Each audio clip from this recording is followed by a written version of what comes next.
ilma hafuura qulqulluu waaqa tokkotti amiin. Kabajamoo liiqa Tigwaan Diyaaqoon Biniyaam Tsaggaa'ee barreessaa olaanaa waajjira biyya lallabaa Wallagga Bahaa, kabajamtoota hooggantoota hojjettoota waajjira biyya lallabaa Wallagga Bahaa, kabajamoo Qomoos Abbaa Walda Giyoorgis bulchaa Dabrii Guddaa kanaa, kabajamoo Qomoos Abbaa Walda Gabriel Baqqala bulchaa mana kiristaanaa Gannata Biraan Qulqulluu Gabriel Naqamtee, kabajamoo Malaaka Salaam Qomoos Abbaa Hayilamaariyaam Antalah Abamenetii Kawaala Uraa'eliif Saamu'eelii Waaldibbaa Naqamtee, akkasumas bulchaa mana kiristaanaa Garra Salaam Qulqulluu Giyoorgisii Naqamtee, kabajamtoota akkasumas kabajamoo Qomoos Abbaa Barnaabaas bulchaa mana kiristaanaa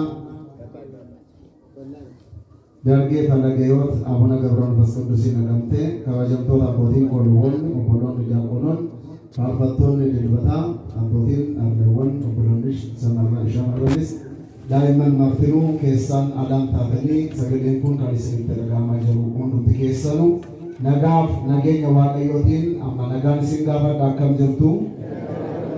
Akkam jirtu kamiyyoo nageessanii yoo naannu ga'ee cubbuu keenya nuuf dhiisee abaarsa keenya eebbatti jijjiiree du'a keenyas jireenyatti jijjiiree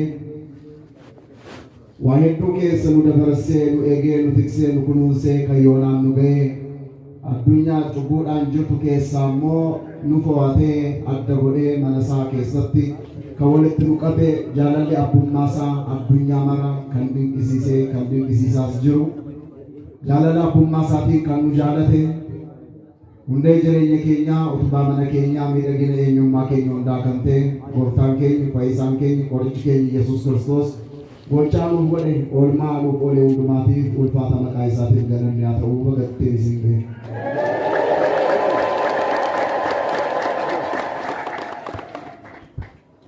እንደምን አረፈዳችሁ።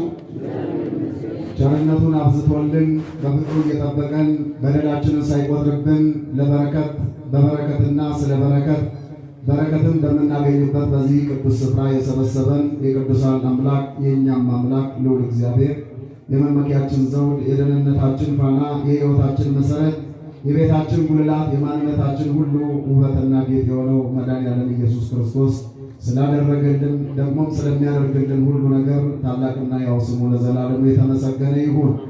ወላደረሳችሁ አተ ሰአልክዎ ለእግዚአብሔር ወኪያ አሐስስ akka fedhaaf jaalala waaqayyootti matureen barumsa keenya jecha nama giisiidhaan dubbadhe kanadhaa faarsaa Daawit faaruu 26 cuftuu keessatti 27 lakkoofsa 4 irratti kan argamudha. Waaqayyootiin waan tokkittiin isa kadhadhe ishees immoo nan fedha nan barbaada innis immoo mana waaqayyoo keessatti bara jireenya koo guutuu jiraachuudha jedhee qulqullichi Daawit isa filate isa dubbate keessaa akkuma kanaa fedhiin hunduma keenyaas kana ta'uu akka qabuudhaaf waaqayyo hafuurri qulqulluu waluma duraan jecha nama dubbadhe kanaatiin inni barsiisaa inni gorsa isaa dubbii sagalee waaqayyoo waltajjii kanarraa darbaa jiru hundumaa kallattiidhaan dhaggeeffannee hojiitti jijjiirree dhaaltu mootummaas akka taanuuf waaqayyo hunduma keenya nu haa gargaaru. Mee waaqayyootiin waan tokkittiin isa kadhadhee jedhame namni ufumaa dhamaa malee kadhannaan namarraa eegamu waan tokkittiidha. Wanti suni raawwatame jennaan inni kaan salphaadhumadha. Yaadattu taanaan gooftaan keenya Yesuus Kiristoos gara mana Alaazaar faa gara mandara Maariyaam faa yookaan mana Maariyaam faa deemee jiretti Maariyaam miila isaa jala seessee sagalee isaa gaafa dhaggeeffattu Maaritaan hojiidhaan uf dhiphistee takka godhatti ol seenti takka gadi baati. Waa hedduudhaan uf dhiphistee yeroo jette sanatti wanti barbaachisu waa xiqqoodha ati waa garuu waa baay'eedhaaf dhiphachaa jirta jedheetti dubbateera gooftaan keenya Yesuus Kiristoos. Wanti barbaachisu hammami jedhe waan tokkitti kan barbaachisu waan tokko sana gochuu dadhabneetu waan baay'eedhaaf ulfisnee dhukkuba mataa nutti ta'aa jira jecha. Ammas qulqullichi Daawit waan tokkittiidhaan Waaqayyootiin kadhadhaa jedhe. Isheenis immoo bara jireenya koo guutuu mana Waaqayyoo keessa jiraachuu jedhe. Mee mana Waaqayyoo keessa waan jirtaniidha Waaqayyootiin galateeffadhaa. Yoona kana Hannaa fi jaalala namarra kan utaalaa jiru jira. Yoona kana dhiiga qulqulluu kan dhangalaasu jira. Yoona kana yakka garaagaraa kan hojjechaa jiru jira.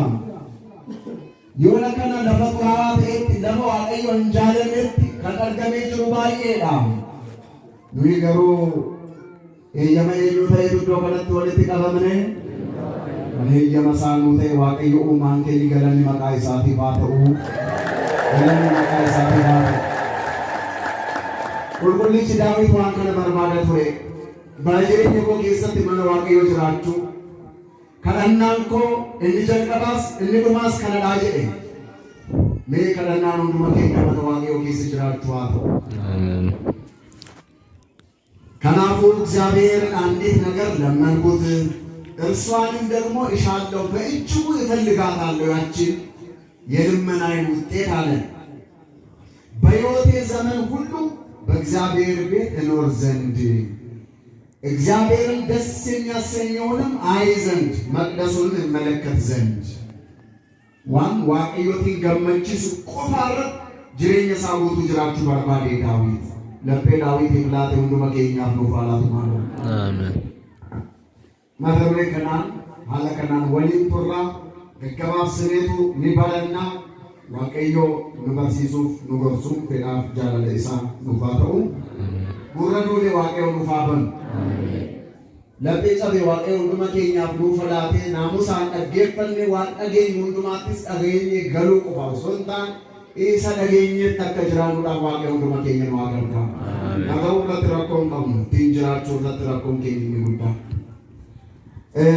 Egaa akkuma beekamu guyyaan har'aa kun ayyaanni nuyi kabajnu maal jedhama? Natti maal? Abeet ba'aataa Maariyaam otoo taane ba'aataa Lamaariyaam jedhame.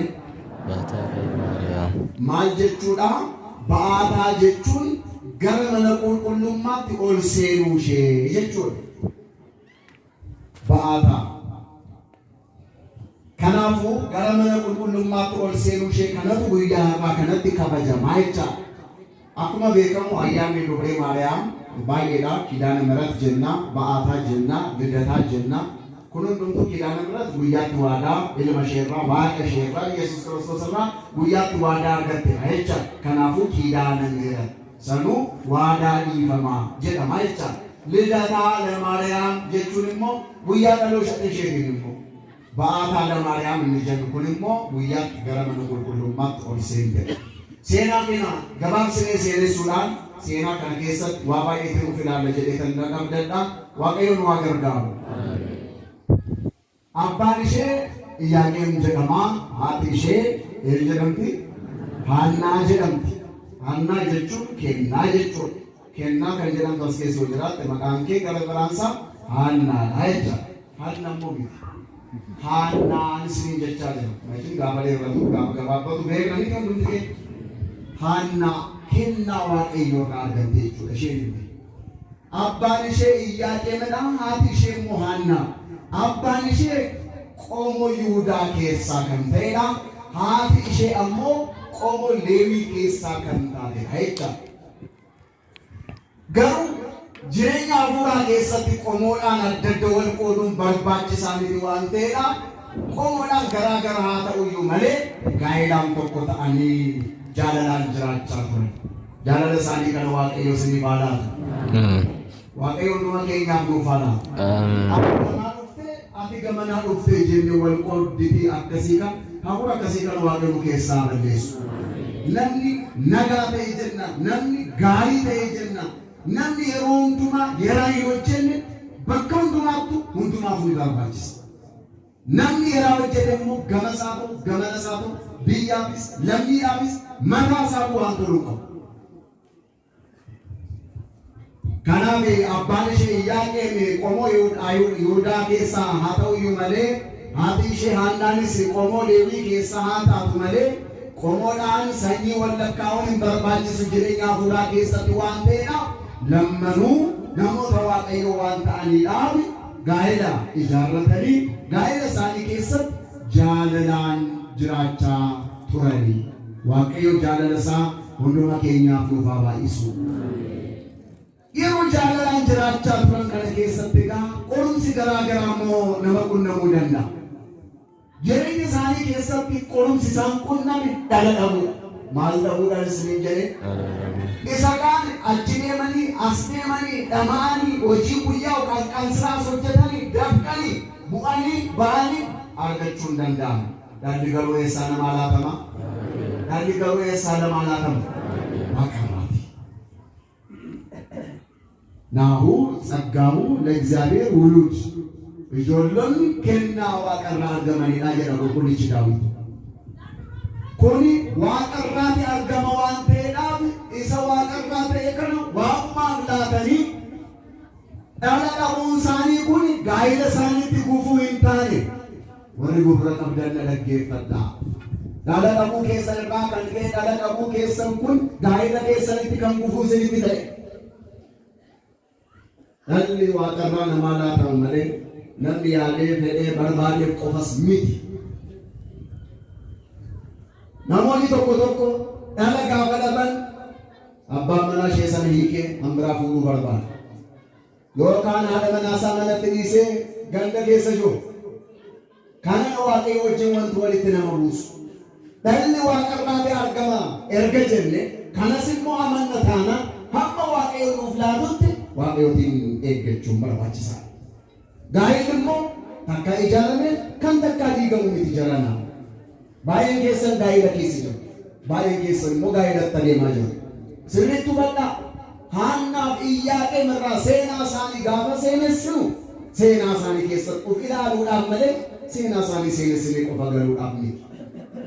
Seenaa isaanii keessatti waan baay'ee baranne seenaa isaanii keessatti ufilaalle sadarkaa irra jirru hubanne gaabbii galuun kan irra jiraates gaabbii galle kallattii jireenyaa ilaalle baranne eebbas isaan irraa arganneetu dhagarraa jecha Waaqayyo nama eebbaan waa taasisu. Warri oliif gadi deemaa jirtan astanaagaa jirtu yoo taatan ispiidii keessan gadi buusa. Ba'aa jirtu yoo taatan ispiidii keessan dabaatti dabalaa gadi ba'a. Warri kaan warri dhaabbattanis warri teessanis achi as dhaggeeffadhaa. Waaqayyo kadhata keenya nuuf haa dhaga'u. Akka inni kadhannaa keenya dhaga'uuf immoo Waaqayyootiin dhaga'uun nurraa eegama. Na wajjin jirtu Waaqayyo hunduma keenya wajjin haa ta'u. Egaa jarri kun lamaan gaa'ela isaaniitiin qulqullummaa isaanii eeganii jiraachaa turani. Haala kanaan haa jiraatan iyyuu malee dhala dhabuu isaanii irraa kan ka'e gara Waaqayyootti dhaboo'u turani. Gara eenyutti dhaboo'u? Dhala qofaa miti waan dhabdan hundumaatiif gara Waaqayyootti boo'aa. Barruun isaa eebba laatee hin dadhabu hammaaree namaa laata jirana. Wanti har'a wanti amma mana baankii keessas suuqii kee keessas gumbii kee keessas mana alaan qabeenya ati qabdu hundumtuu achi as waaqarraa kan sii laatame qofaadha. Gaafa dhalanne qullaa keeyya dhalanne wanti nuti qabnu haa xiqqaattus haa guddattus waan waaqarraa arganne. Dhamaanis dhamaatii keenya kan nuuf eebbisee jiru kun akkas. Gaa'ela isaanii keessatti gaafa jiraatan dhala dhabanii dhala dhabuun isaanii gaa'ela isaaniitti gufuu hin taane. Warri dhala dhabdanii jirtan akkuma Iyyaaqeemiif Haannaa gaa'el maanoo dhala dhabuun keessan otoo gufuu isinitti hin ta'in amantiidhaan cimaa dhaabbadhaa. Amantiidhaan cimanii dhaabbachuus Iyyaaqeemiif Haannaa irraa baradhaa. Tokko kana gara biraatiin lamaanuu qomoon isaanii garaa garadhaa jenna. Tokko gamaa tokko gamanaa wal fuutanii gaa'ela akkasiitiin warri jiraachaa jirtanis nama hafuuraan erga taatanii Iyyaaqeemiif Haannaa irraa waan kana baradhaa fi gaa'ela keessan cimsaa qabadhaa. lallaba karaa kana jiru toluudhaaf jedhanii natti tolu.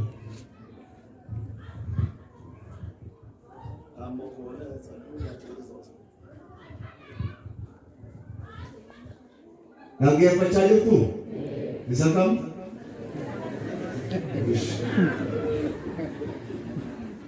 Kanaafuu Haannaaf Iyyaaqeem irraa waan kana baranne jechaadha. Yeroo rakkatanitti immoo gara Waaqayyootti kadhachaa turan. Anaaf isinis yeroo rakkannu gara eenyutti kadhachuu qabna? Gara Waaqayyootti. Kanadha Iyyaaqeemiif Haannaa irraa kan baran. Mana mortuu, mana toshituu bira deemuu miti. Mana qonqaa'ee bira deemuu miti. Hir'ina mana kee keessaa sitti bu'eedha. Namoonni daangiboodhaan hojjetan siif guutuu hin danda'an. Hir'ina keenya kan nuuf guutu eenyudha? Isa dhabne kan nuuf laafu eenyudha? Isa nutti dukkanaa'e kan nuuf ibsu eenyudha? Galanni ulfinni maqaa isaatii haa ta'u. Iyyaaqeemiif Haannaan namoota bishaatan waan ta'eedhaaf amantiidhaan hir'ina jireenya isaanii keessatti uumame kana kan isaanii guutuu danda'u Waaqayyo ta'uusaa baranii ganamaaf galgala utoo walirraan kutiin kadhannaadhaan cimanii argaman. ደስ ይበላችሁ። ሁልጊዜ ይላል፣ ሁልጊዜ ደስ ይበላችሁ፣ ሳታቋርጡ ጸልዩ። ምን ሳትሉ የእኛ እንደ ዘመኑ ኔትወርክ የተቆራረጠ ነው። እንጂ ተሰገደ ከእንት አክሱ ጭጭ ተበቃ ከደናንተ ይቆራረጣል። የሆነ ወቅት ላይ በቃ መዝበ ጸሎት ምናምን ካለበት ቦታ ሰብስበን ወይም ደግሞ ፈልገን ጸሎት ይጀምራል። ከዛ በኋላ ደግሞ ይቀዘቅዛል፣ ይቀራል። የሆነች ነገር ስንቸገር አሁንም ለጸሎት እንሰለፋለን። ከዛ በኋላ ሰላም ሲሆን ደግሞ እንተዋለን። ያደጋ መዝበ ጸሎት ይገዘኔ ሲጀ ኪታብ ከለና ከሰለ ሲጀ ደግሞ ገረገተ ይላተኝ ወይቱ መጅሩፍ ታሰባ ጅረ እርግጠኛ ነኝ ዋል ከላታኒ ሲንጀቻን ጅረ እዚህ አረባ ከሰሉ እንደማ ከየኙ ከለና ከሰመቱ ያደጋ ገነማ ገልገል ወር ጀባተኒ ከለተ ከለና ከሰልስ ዋቂዮ ሲሪ ባሁዳቱ ወር ካን ከኝ ገሩ ገነመ ይበራ ካለ yoo jabaanne fuudhanii kan sanaaboon garuma nyaataatti adeemu. Kan nagaan nu bulche garuu eenyudha? Kan siree irraa nagaan nu buuse immoo eenyudha? Kanaafuu dursa galateeffachuutu nurra jira. Iyyaaqeemiif Haannaan Waaqayyootiin kadhatan. Kadhannaa isaanii sanaaf Waaqayyo alme yeroo baay'ee dubbanna jiran. Waaqayyo kadhannaa keenya kallattiin innitti kadhannaa keenyaaf yookaan gaaffii keenyaaf kallattiin innitti deebii laatu deebii isaa gosa meeqadha jennee ammaan dura? Deebii gosa meeqadha? ለጥያቄዎቻችን እግዚአብሔር ስንት አይነት መልስ አለው? ስንት አይነት? deebii gosa sadii qaba. Gosa sadii qaba. Inni tokko tole kan jedhu maal kan jedhudha? Inni tokko immoo takka turii kan jedhu maal kan jedhudha? Inni tokko immoo hin ta'uusa jedhu. Kanaafuu gaafa Waaqayyootiin gaafannu sadan kana keessaa waan tokko ta'uu hin jedhin hafeen beeku. Tole gaafa jedhu battalumatti raawwata. Takka turii gaafa jedhu immoo hin tura. Hin ta'uu gaafa jedhu immoo hin ta'u. Kanaafuu akka karoora barbaachisaa fi Waaqayyo wajjin. Mee asirratti waan tokko isin hubachiisu barbaada. Abrahaamiif Saaraa, Iyyaaqeemiif Haannaa, Zakkaariyaasiif Elsaabeet dhala dhabanii turan. Hundumtuu dulluma keessadha kan isaan dhala argatan. Gaafa achii dhaabbummaa Waaqayyo sadarkaa addunyaatti beekamtii kan qabu Saama'eef lafarratti maqaan isaa kan galmaa'e. Nama eebbifamaa dhala eebbifamaa dhalaata gaafa achii dhaabbummaa Waaqayyo galanni maqaa isaatiif haa ta'u. Kanaafuu maal jechaan ture? Zakkaariyaasis Elsaabeetis amantiidhaan cimanii inuma kadhatu Waaqayyo maal jedhaanii ture? Takka turaa jedha ture. Iyyaaqeemiif Haannaadhaanis takka turaa kan jedhudha ture.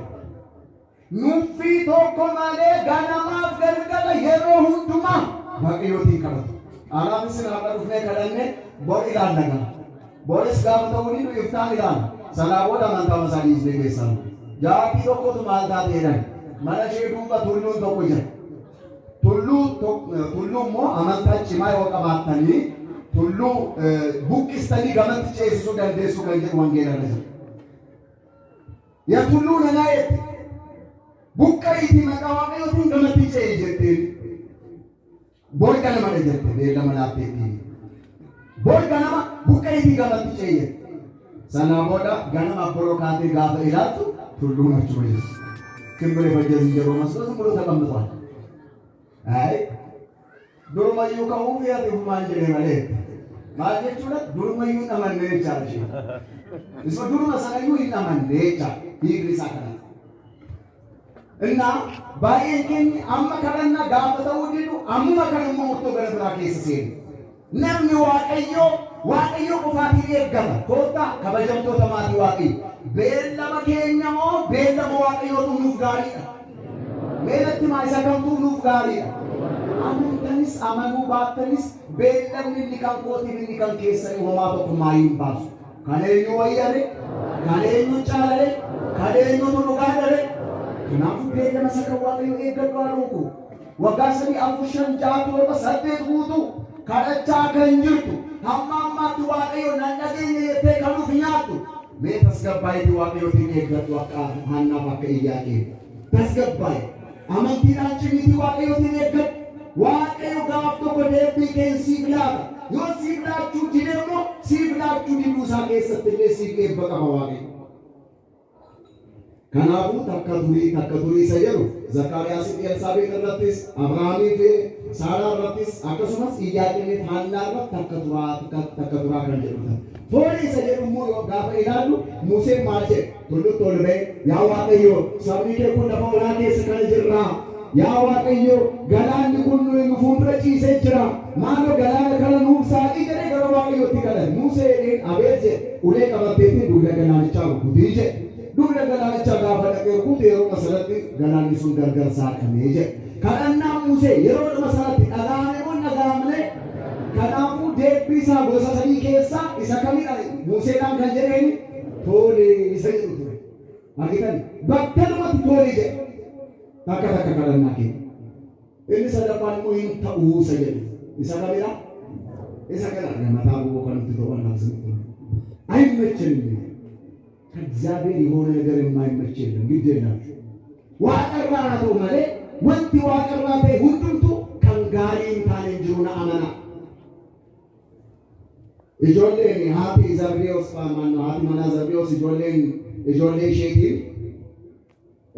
ዮሐንስ ፈይን ጀቻላ ያ ጎፍታ ጀት ጋር ጎፍታ ትዴንቴ ጎፍታ ማጀ በምከብርበት ጊዜ የጤዱበታ የሮ ከበጀቆ የጤ ቃል የቀረደ ደሪሴ ዱበታዩ አድራኬኒ የሮ አቲ ከበጀቱ ሰነ የሮ ከበጀኬ ሰነቲ ኢልሚኮ እንዲቶኮ ከራ ንገኬ ኢልሚኮ እንዲቶኮሞ ከራ ቢታኬ ሃታአኒ ጀቴ ከለተ ማጀ ደኔ ቦታ ዋን በከለተኑ ይበክተኒ ይንታው ጀዴ ዋን ከለተን Matharree makarannaa keenyaallee hin beeknu.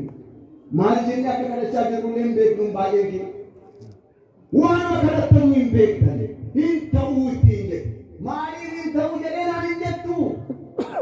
Egaa guyyaan kabaja isaa jimaata.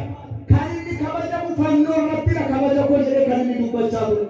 Kanaafuu inni kun inni tokko karaa mirgaa inni tokko karaa bitaa jechuun ishee maal jechuu isheeti? Inni tokko karaa bitaa inni tokko karaa mirgaa si faana haa fannifamanii jechuu ishee. Gooftaan maal jedhee? Maal jedhee gooftaan? Hin ta'uu jedhe.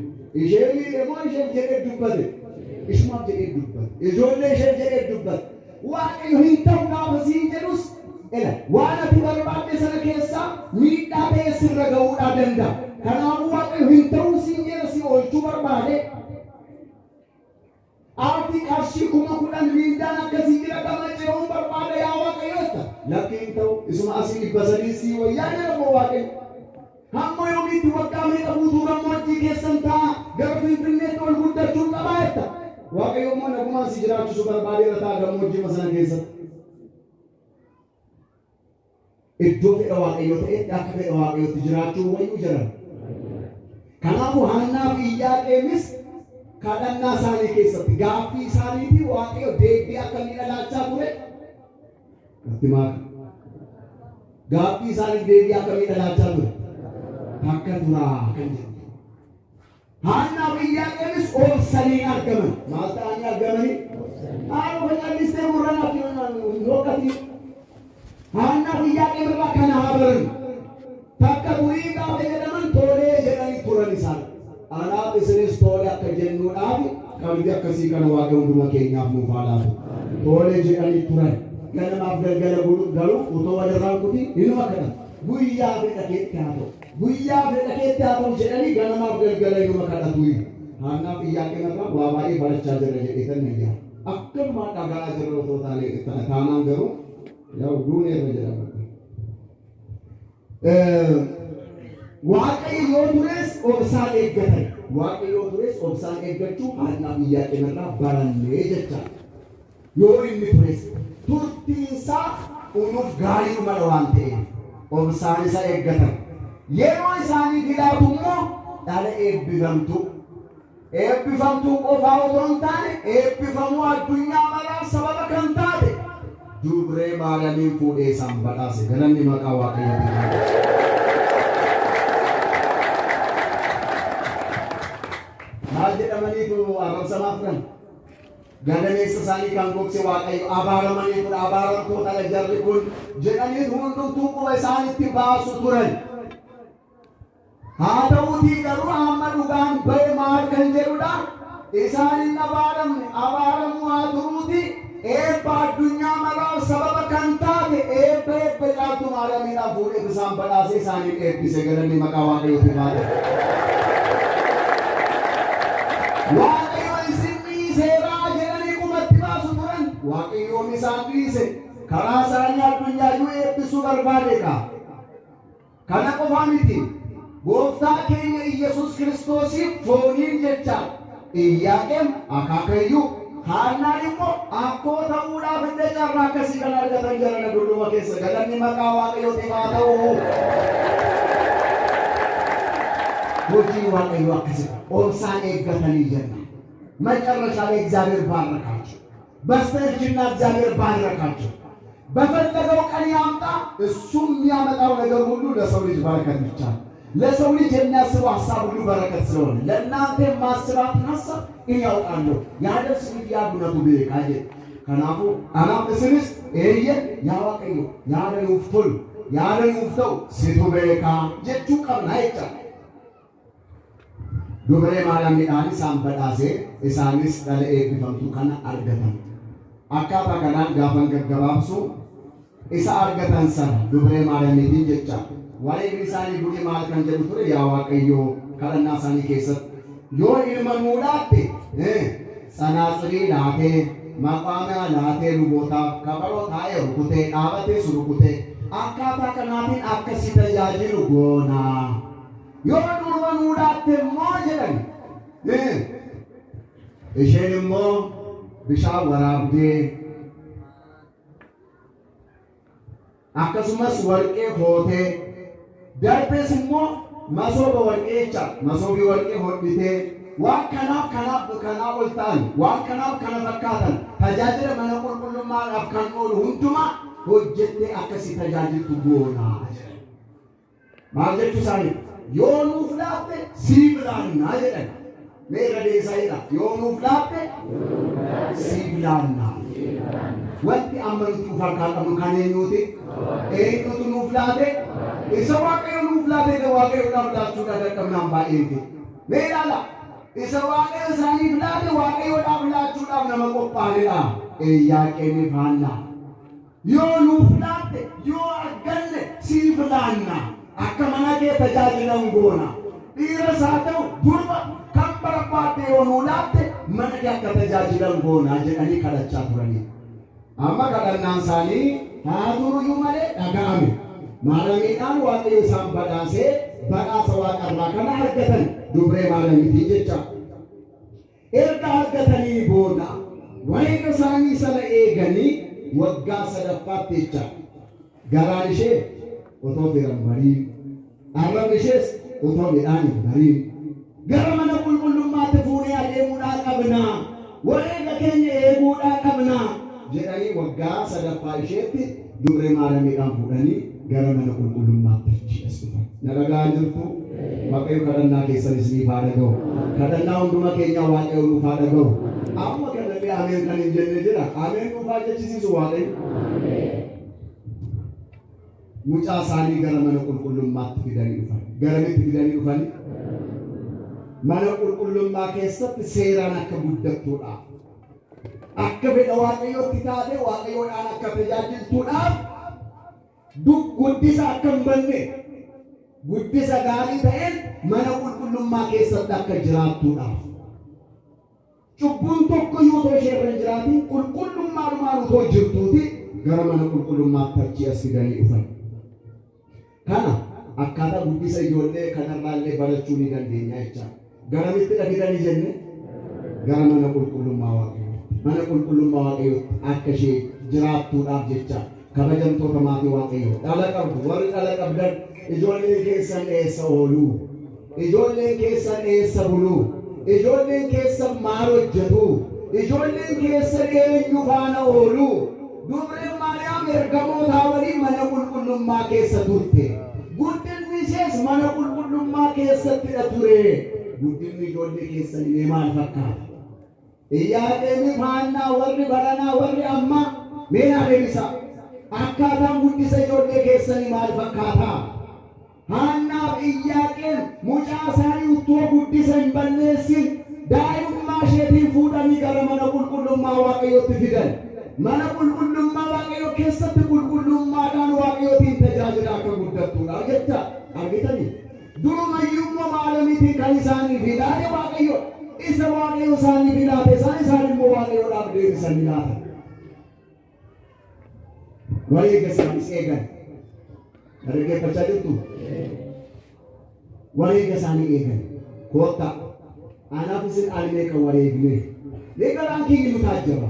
Ani meeqa wareegne? Dhuguma wareega keenya akka wareega keenyaatti galchineerra. Namichatu maal wareeganii?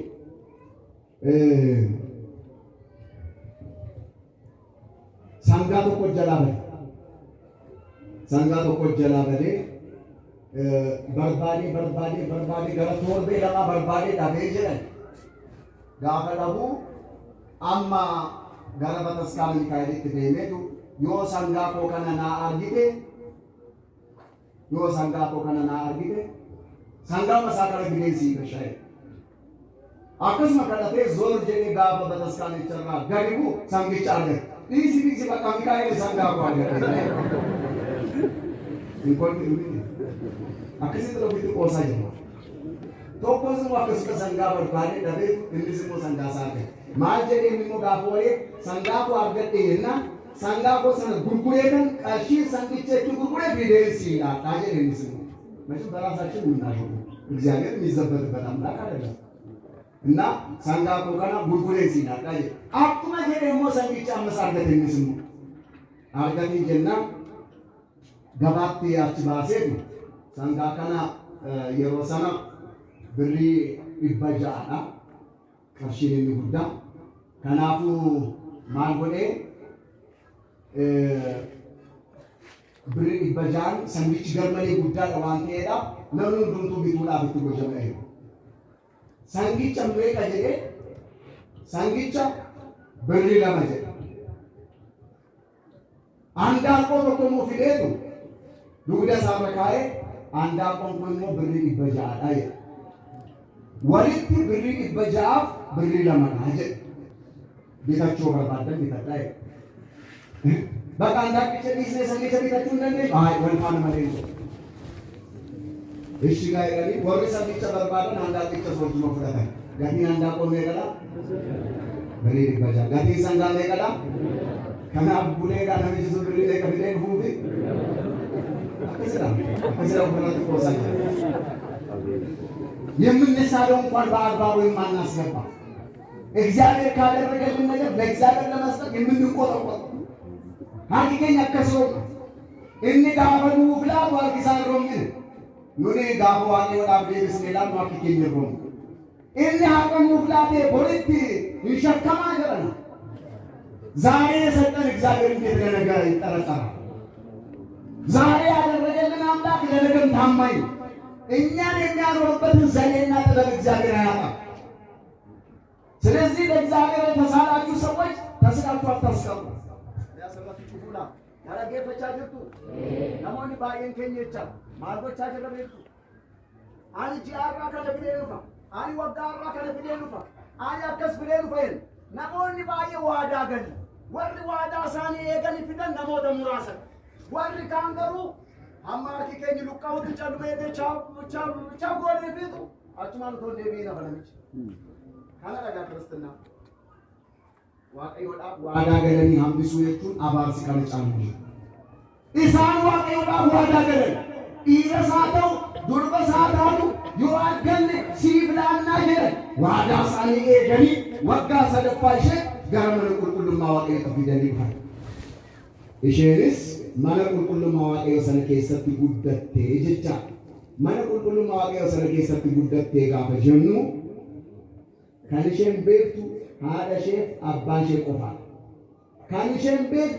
ኤርገሞተ ሰሚ ቆፋል ፋኑኤል ሉፌቱ ዱረት ዘካርያስ ፍዴ ኛተ ፊዳፊ ዋና ዳዳ ፊዳፊ አመገሩ ማረሚንስ ሙጫጥቆ ዳይሞ ጋሰዲዳ አባንሼ ኢያቄም ሃቲሼ ሃና ለማኑ ጅሩ ዘካርያስ ጅራ ኖቦኒ ቶኮ ጅሩ ሃተውቲ አማ አካታ ከናም ፊደሊ ጋፈን ዋይ ሚዳን ኛተ ሼቲ ማልጎና ጀደን ያዳጉረ ነመደዋንታ ደቻ ዋይ ኛተ ሺ ማልጎና ጀደን ቶ ያዳጅረ ፋኑኤል ኤርገማን ዋቀዮ ኛተ ሰሚር ራፊዴ ሰሚር ለጋ ኩሽና እንጀረቹ ኤሳ ከቢደ ዋቀቱ ቤከስ ብቻ ኤርገማን ዋቀዮ ሰሚ መራገር ፊዴ ከየት እንደሆነ በጥበብ እግዚአብሔር የሆነ ስለሆነ ከየት እንደሆነ ማን ብቻ ነው የሚያውቀው? እግዚአብሔር ብቻ ነው የሚያውቀው። ፊዴ ዱፌ ጦፎ ሰሚራ በብስቲዮ ካኛታ ሰሚራ ፊዴ ዱፌ ፊዴቱ ጋበላችሁ ቢጀት ጀረና መሞ ነሞ ጊዱት ፊዴ ዱፌ እርገማንኩ ጀሬ ዘካርያስ ፉዳቹ ዳብዳበጀት እርገምቾ ወልዴ አመስ ፉዳቹ ዳብዳበጀት እርገምቾ ወልዴ ጋበ ዘካርያስ አከስደቢው እርገማን ፋኑኤል እንቦ ጋበኛቴ ታሪሞ እርገምቾ ሳሲ ወልዴ ማይን ወልቲኩኒ ሜጀራና ወጂ ዋቀዮ እንቤከኒ ኢያቀሚ ፋናኒስ ሜያችሲላ ኑቲስ አሲቅና ዳይር ከናቡ አንዱ ፈታው ደንዳወልት ቆጀደን ጋበ ራሲቀን ፋኑኤል ኩን ኮቾ ሳፊርሼ አቡጌት ኛተ ሰሚራ ዱጋቲ ሰሚራ እሼ ሶሬቱ ዴንሴ ሰሚጣ ሲኦልቤ ገለኒ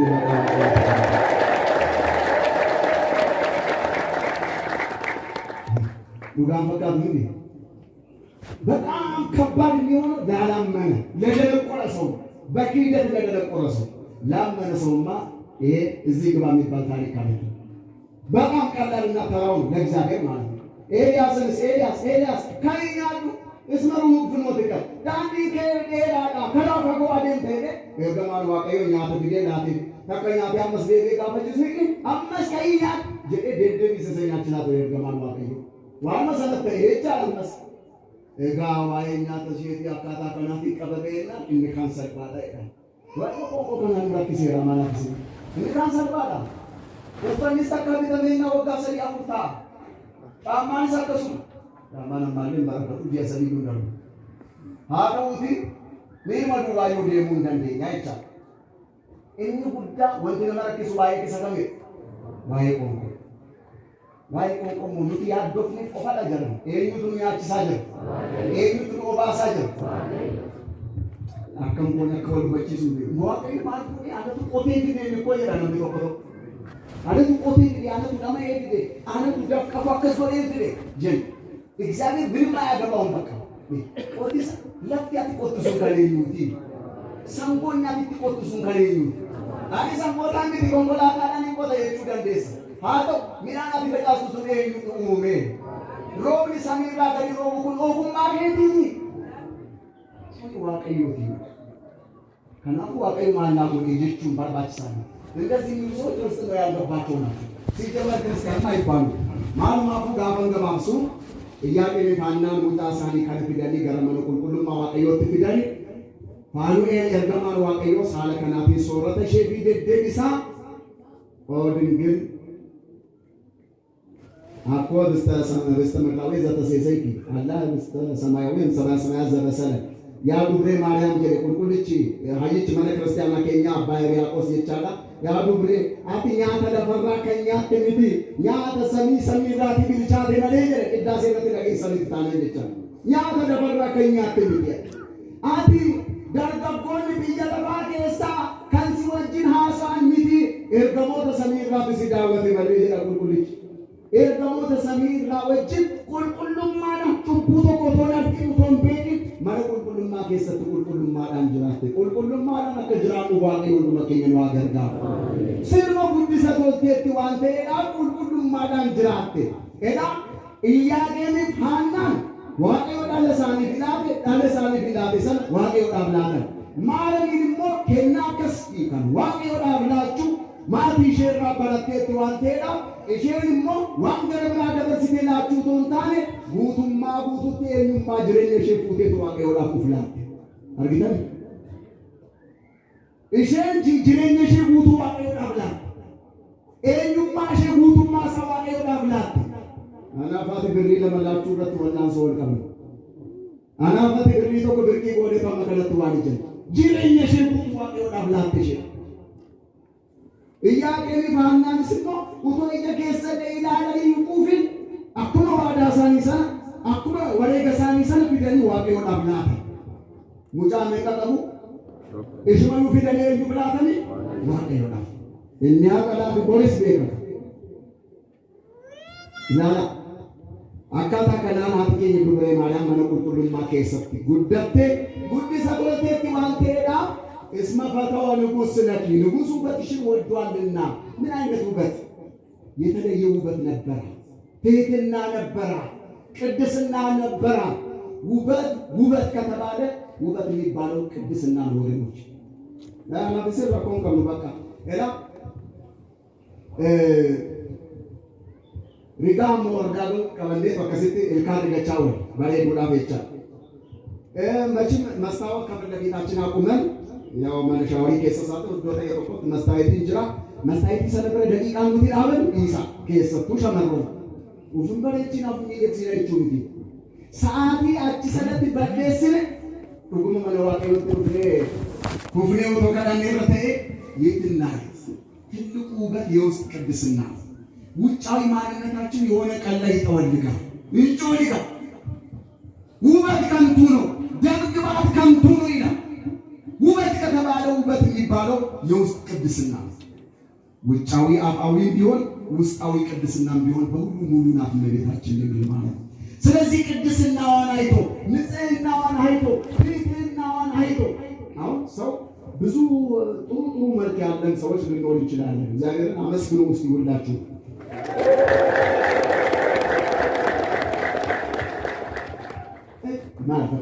ማልፈካ ጀን namni maal fakkaata namni maal fakkaata akka fakkeenya eenyutti uumame namni akka fakkeenya eenyutti uumame kanaafuu namni maal fakkaata inni gurraachi maal fakkaata inni diimaan maal fakkaata ምን ይመስላል አትበሉ በቃ እግዚአብሔር ምን ይመስላል waaqayyooti fakkaata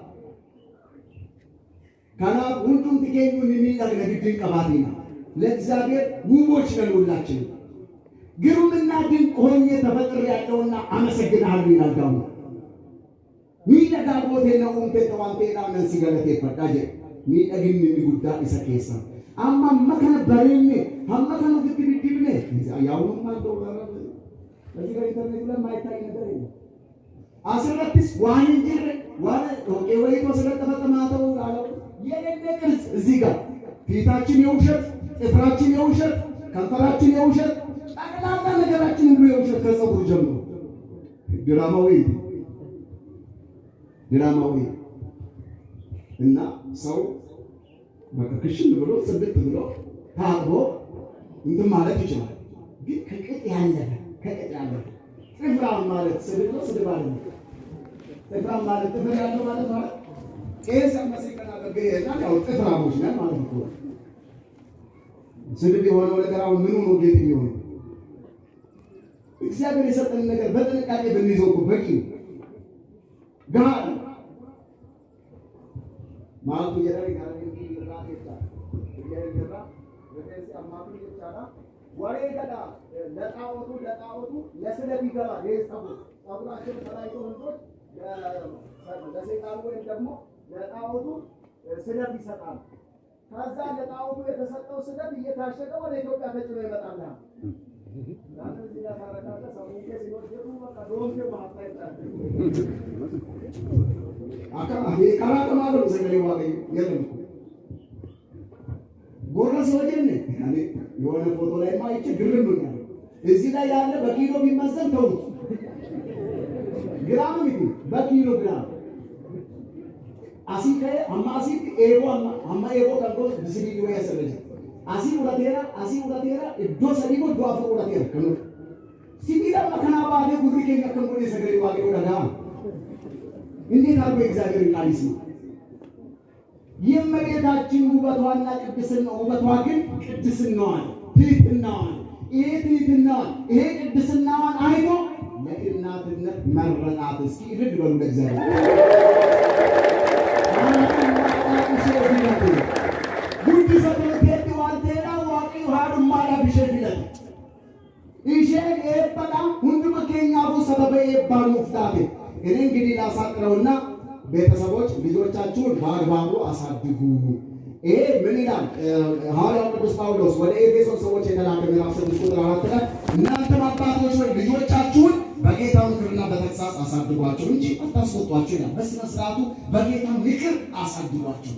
የጌታ ምክር ደግሞ ነው የሚሰማው በቤተ መቅደሱ እና እነርሱ እሷን ሲሰጡ እሷ ደግሞ ራሷን ሰጣ በቤተ መቅደስ በቅድስና ኖረች። ወጋ ለመጉድ ወይቻ ከመዝን አበርኪ ውስጥ ቤተ መቅደስ ወመላእክት ያመጹ ወትረሲሳይ ከመዝን አበርኪ አሰርተው ለታ አመት ዘተዳዚ ማው መላእክት ይጀራ አይች መና መንታከኛ ማልጀቹ ረኩኒ መነቁልቁል ማዋቀዮ ከሰት ኤርገሞን ዋቀዮ አካይሼ ጀጀቤሰን ያተ ሰሚቃኛቻ ወጋ ለመጉዱ መነቁልቁል ማከሰ ጅራቹ ሼ ሳይቻሉ ወጋ ቤቀቡቱ ወሊ ገለሜ ቀጣ ዱረ ወጋ ሰቢ አማ ወጋ ቁዳለም ወለትነ ወጋ ቁዳለም ፓሸት ሞ ገብርኤል ዱፌት ወፍታቲ ቢደሳይ ኤ ካና ቦዳ መነቁልቁልማ ከሰባቴ ገራ እጆሽ ዲቆጳይ አደንቴቻ ማኔዮሲቲ ገራ ማኔዮሲቲ አደን ኪታብ ቁልቁሉን ሳከሱ መጀራንቴ ማልማፎጋ ሃረ ገራ መነቁልቁልማ ትሸን ሴንቴሱን ኢሹንቱ መነቁልቁልማ መቅደስ ዘኬሊሉ ዋኪሩ በረደስኡላ በስዕለ እግዚአብሔር ፈኬኛ ዋቀዮቲም ከንፈኬ ሰመን ኪሩቤል ከንሲ ጎልገል መኒ ቁልቁልማ ንሸኑባ ያ ዱብሬ ማርያም ሲራ ጀደ ቁሊ ቁልቁልች አይች መላመን ታገኛ ቁልቁልች ኤፍሬም ጀቻ ቅድስት ድንግል ማርያም ሆይ በእግዚአብሔር አምሳል የተሳሉ ኪሩቤል የሚጋርዱሽ እውነተኛዋ ቤተ መቅደስ አንቺ ነሽ እና ዛሬ በዓሉ ምንድነው? እውነተኛዋ ቤተ መቅደስ ወደ ቤተ መቅደስ የገባችበት ቀን ነው ማለት ማን ቁልቁሉማ ይሸኑ ጋር ዱብሬ ማርያም ጋር ማን ቁልቁሉማቲ ጉያቲ አሴንቴ ዳይቻ ኤጋ ሴራንሳ ተቆምጣታ አኒ ገገባሴት መጋማ ገመና ወሊት ፍሌተን ዱበደ ዋን መዱበደ ከነ ከሰት ገሩ ዋቄ ዋሄ ዱዳን በሲሴ ረጀን አመና እሰበረን ከናና ከጅራኑ ዳ ዋቄ ወንዱ መከኘ ነው አገርጋ ዋቄ ወንዱ መከኘ ነው አገርጋ ሃናፍ ኢያቄም ዳለ ይወዳ በልዩ ከደናው ተዋዳሊን ኩቲን አመንታ ዳንቺ ማን ጅራተን ቶክ ካዳበራዳ ለማፋ ኢያቄም ሃናን ቆሞን ሳኒ ቆሞ ይሁዳ ቆሞ ሌዊ ቆሞ ዳን ሙዲ አደቀደ ይለኒ ጋይለ ሳኒ ወቶን ዲጊ ጋይላን ጅራተኒ አመንታ ሳኒ ትጭመኒ አገመን ጭመን አመንቴ ከሲከና ኢሳን ራባራቹን አቀም ወሬገ ሳኒ ኤገኒ ዋቄው ዳብላተን ወሬገ ኤገነ ዋቄው ዳብዋዳ ገኒ ረታና ኢሰዋዳ ገኒ ሳና የሮሳ ኡቶ ይረንደበሲ ዋቄው ዳፍኔ ገሹ ሃና ኢያቂ መራባራቹን አቀም ናይቻ ዳለ ሳኒ ሳና ፊዳሊ መለቁልቁሉ ማዋቄው ትገልጭ ኡቶ ገራንሸ ፊረምባሪን ኡቶ አረብንሸስ ሚላኒን በሊን ገረ መለቁልቁሉ ማዋቄው ትጌስ ለልቹ መንደረ ከሰት ኦኑ ባልቲ ለማውቶ እንደገይ ጉርሽስ ኡቶን ጡራይ ጡራይነ ብየለፋ ወቶይሽን ዱቂን ቁልቁሉማዳ አኩመ ዋቀዮ ቁልቁሉ ሙላቲ ቁልቁሉማዳ ገረመነ ቁልቁሉማቲ ሺጌስና ጀዳኒ ማለ ቁልቁሉማ ከሰተ ከጉዲስቱ ጎደን አናፍስንስ ከሰቱ ወልማዲ ታነ ይጆሌ ከኛ ሴራን ጉዲሶ አሰራ በረነ ጀዴ ተያዳ ዱብሬ ማርያም ኢሳን ሼቲ ላደን ኢሼን ሞጉቱማ ጅሬነሽ ዋቀዮዳ ኩፍላቴ ዋቀዮዳ ኩፍላቹ ማርያም ራ ሀበረኑዳ ቁልቁሉማዳ ዋንጅራቴ ዋቀዮ ሼፊላቴ ኢሼ ከበጀ ካባኒሼ ኢሼ ረዩ ደርቤ አናና ያቀን ለጌታ ለኢየሱስ ክርስቶስ በስጋ በመለኮት በስጋ በርግጥ መለኮት የተዋሃደውን ስጋ መሬታችን የወለደችው ሩቅ ቢሲ አይደለም፣ ግን በስጋ ለጌታ ለኢየሱስ ክርስቶስ አያት ለመሆን በቅተዋል። ሐናና ኢያቄም እስከዚህ ሰዓት ያስተማረን የመከረን የቅዱሳን አምላክ ስሙ የተመሰገነ ይሁን። አተስ አልኩ ወለእግዚአብሔር ወኪያ አስስ ዋቀዮቱ ዋንቱ ኪቲን ሰጋበዴ ኢሼስሞ ነንደ ዳን በርባዳ ጅሬኛ ኩጉቱ ማለቁልቁሉማ ዋቀዮ ከሰት ጅራችሁ በርባዳ ዋሪ ማለቁልቁሉማ ዋቀዮ ከለከሳ አመ ጅራቻ ጅርተን ለኢርሻ ዋቀዮ ዲበነተ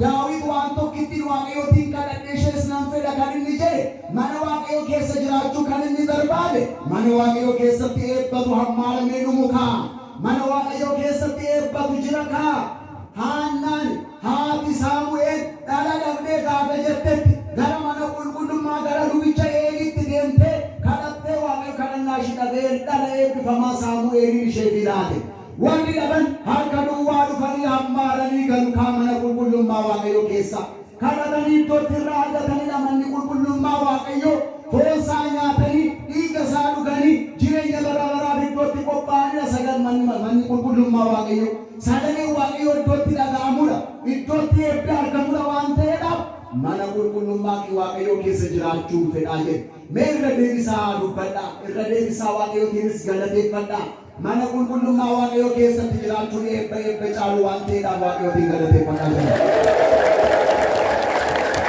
እረታችን ዘማሪያችን ጭብጨባችን ሁሉ እግዚአብሔር አምላክ ይቀበልልን። በእውነት እንደ ቅዱስ ዳዊት ምኞታችን በእግዚአብሔር ቤት መኖር ማነ ቁልቁሉማ ዋቀዮ ከሰት ጅራችሁ ይቹ ማንዲቾ ከደቤቱ አያማ ergam moloko kisra kaase keessattu jecha amma ammatti yookiin maqabrii keessa yookiin mana toree keessa bicha bataska ki mora wala tasana keessa jiraachaa jiru kana jechuun miti mana qulqullummaa waaqayyoo keessa jiraachuu jechuudha. Yaadni keenya hundumaa mana qulqullummaa waaqayyoo keessa jiraachuu qaba.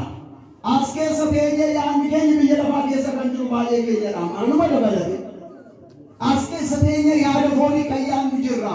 As keessa taa'uu miti fayyadichi ni guddaa. በእግዚአብሔር ቤት መኖር ማለት በእግዚአብሔር ቤት ውስጥ የሚደረገውን የቅድስና ስራ ሁሉ ማድረግ፣ በእግዚአብሔር ቤት የሚሰበከውን ቅዱስ ቃሉን መስማት፣ ስራ ላይ ማዋል፣ በእግዚአብሔር ቤት የሚሰጠውን ስጋውና ደሙን መቀበል፣ በእግዚአብሔር ቤት የሚሰጠውን የንስሐ ትምህርት መማር፣ በቃሉ ራስን ማጽናናት፣ ይሄ ነው በእግዚአብሔር ቤት ውስጥ መኖር ማለት። ስለዚህ መላ ዘመናችንን በእግዚአብሔር ቤት ውስጥ እንደዚህ አርፈን ቃሉን እየሰማን በቃሉ ለምለምን እንድንኖር የቅዱሳን አምላክ ሁላችንን ይርዳን። የእመቤታችን የቅድስት ድንግል